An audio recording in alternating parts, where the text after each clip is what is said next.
গণমাধ্যম আসলে কতটা মুক্ত, বা আরো যদি স্পষ্ট করে বলি কতটা মুক্ত হতে পারে। চীনের পার্টির অভিজ্ঞতা আপনাদের সবার মনে আছে। ওরা বলেছিল শত ফুল ফুটতে দাও, তারপরে ওরাই আবার পরিবর্তন করে বলেছিল শত ফুল ফুটতে পারে, কিন্তু একই সাথে যাতে আগাছা না হয়, কাঁটা না বেড়ে যায়, সেটা দেখতে হবে। গত 53-54 বছরের মধ্যে বর্তমানে যে সরকার ক্ষমতায় আছে, এর মতো গণমাধ্যমের প্রতি উদার দৃষ্টিভঙ্গি সম্পন্ন করে সরকার আসেনি। আগামীতে আসবে কিনা জানি না। মতি ভাই অবশ্য ফকির ভাইকে প্রশ্ন করেছেন, ফকির ভাই জবাব দেবেন, কিন্তু আমি মনে করি ফকির ভাইরাই ক্ষমতায় যাক, যারাই যাক, আমি তো যাব না, আমার জবাব দেওয়ার দরকার নেই এখন। যারাই যাবেন তারা বলবেন তারা এই নীতিটাকে কিরকম করে প্রণয়ন করবেন, কিরকম করে বাস্তবায়ন করবেন। ওই পার থেকে শেখ হাসিনা প্রতিদিন বিবৃতি দেন, আবার আজকাল গ্রুপ বৈঠক করেন, মানে অনলাইনে গ্রুপে গ্রুপে ডাকে এবং তাদেরকে নির্দেশনা দেন। এই সরকার সেটা বন্ধ করবার কোনো উদ্যোগ নিয়েছে সেটা দেখিনি। এরকম চলতে দেয়া কি ভালো হচ্ছে? আমার কাছে মনে হয় না। আবার এরকম মুক্ত অবাধ তথ্যের চর্চা বন্ধ করবেন, সেটাও কি নীতির মধ্যে পড়ে? এখন পর্যন্ত ডিজিটাল সিকিউরিটি অ্যাক্টে সাংবাদিকদের বিরুদ্ধে, মিডিয়া কর্মীদের বিরুদ্ধে যত মামলা করা হয়েছিল, সেই মামলাগুলো অনেক তো আছে এখন পর্যন্ত। ডক্টর ইউনূসের মতো মানুষ যিনি বলেন তোমরা প্রাণ ভরে সমালোচনা করো, এমনকি আমারও সমালোচনা করতে পারো, উনি এই মামলাগুলো তুলল না কেন? নাহিদকে প্রশ্ন করে আমি বিব্রত করতে চাই না, ওরা যতদিন দায়িত্ব ছিল তারা তুলল না কেন? কোনো কারণ তো নিশ্চয়ই আছে, যে কারণে তুলতে পারেনি অথবা তোলেনি।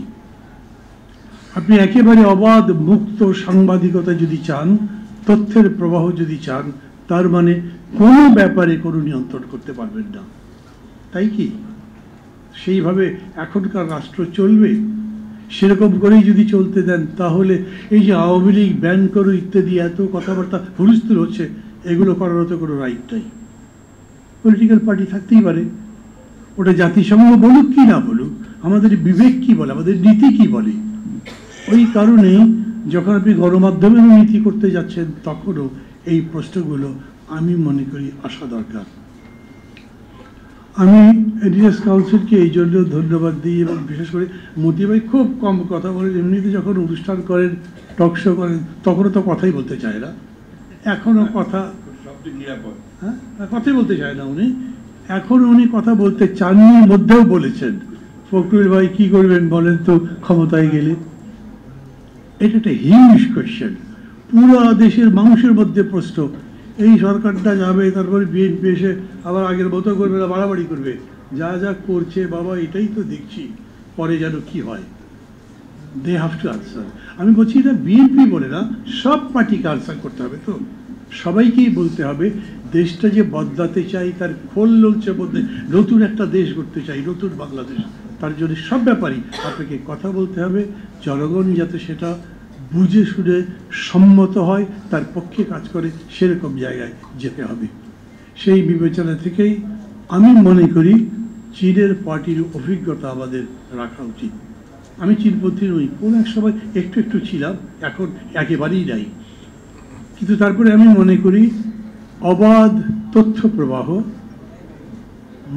সংবাদ মাধ্যমের পরিপূর্ণ স্বাধীনতা নিশ্চিত করা উচিত, কিন্তু তারপরেও ওটার একটা সিলিং থাকতে হবে। কারণ দেশ আছে, দেশের স্বাধীনতা আছে, সার্বভৌমত্ব আছে, দেশের অনেক কিছুই আছে যেটা দেশের মতোই হবে, অন্যের মতো হবে না। এবং সেই বিবেচনা থেকে আজকে এই যে উদ্যোগটা নেওয়া হয়েছে, আমি মনে করি অনেকে অবশ্য বলেন এটা আপনারা আরও ভালো বলতে পারবেন, কেন অ্যাক্রেডিটেশন কার্ড বাতিল হলো, কেন কয়েকজনের চাকরি গেল, এটা কি কেবল মক টেস্টের রেজাল্ট নাকি অন্য কিছু, এগুলো দেখেই আমাদেরকে সিদ্ধান্ত নিতে হবে। Thank you very much. খোদা হাফিজ।